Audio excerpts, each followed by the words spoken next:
Twitter Karachi barrister Murtaza وہاب کے احکامات پر بلدیہ عظمی کراچی کی جانب سے آج سفاری پارک میں سیلاب زدگان کے لیے عطیات جمع کرنے کے لیے فلڈ ریلیف کیمپ قائم کیا گیا، جس میں مختلف شعبہ جات سے تعلق رکھنے والوں کے ساتھ ساتھ senior director safari park Raza Abbas Rizvi, director safari park Salman Shamsi, Pakistan ranger Sindh کے ونگ کمانڈر اسد کاظمی اور سفاری پارک کی دیگر انتظامیہ نے بھی اس فلڈ ریلیف کیمپ میں شرکت کو یقینی بنایا۔ آپ دیکھ سکتے ہیں ہمارے سفاری پارک کی انتظامیہ جو ہے وہ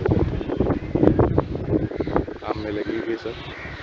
آج متاثرین کی امداد کے لیے فلڈ ریلیف کیمپ قائم کیا گیا، جبکہ دوسری جانب ان کی تفریح کے لیے پاکستان اور بھارت کے درمیان ہونے والا ایشیا کپ میچ کی اسکریننگ کا بھی انتظام کیا گیا، جس سے متاثرین سمیت دیگر flood relief camp safari park میں شرکت کرنے والے میچ سے خوب لطف اندوز ہوئے، جس پر انہوں نے بلدیہ عظمی سفاری پارک کے ڈائریکٹر سلمان شمسی کے اس مؤثر اقدام کو سراہا۔ جبکہ ڈائریکٹر سفاری پارک سلمان شمسی کا کہنا تھا کہ ایک جانب بلوچستان، جنوبی پنجاب اور سندھ سیلاب کے باعث بری طرح متاثر ہو چکا ہے، ہم متاثرین کی اس پریشانی اور غم میں برابر کے شریک ہیں۔ اس ریلیف کیمپ سفاری پارک میں ایشیا کپ میچ کی اسکریننگ منعقد کروانے کا مقصد یہ تھا کہ ضروری چند اشیاء متاثرین میں تقسیم کی جائیں اور مزید ان کو ریلیف کے لیے عطیہ اکٹھا کر کے ان کی مالی معاونت کی جا سکے۔ Senior director safari park Raza Abbas Rizvi نے ڈائریکٹر سلمان شمسی اور سفاری پارک کی پوری انتظامیہ کے ساتھ ایشیا کپ کا مکمل اختتام تک میچ دیکھا۔ سینئر ڈائریکٹر رضا عباس رضوی نے منعقد ریلیف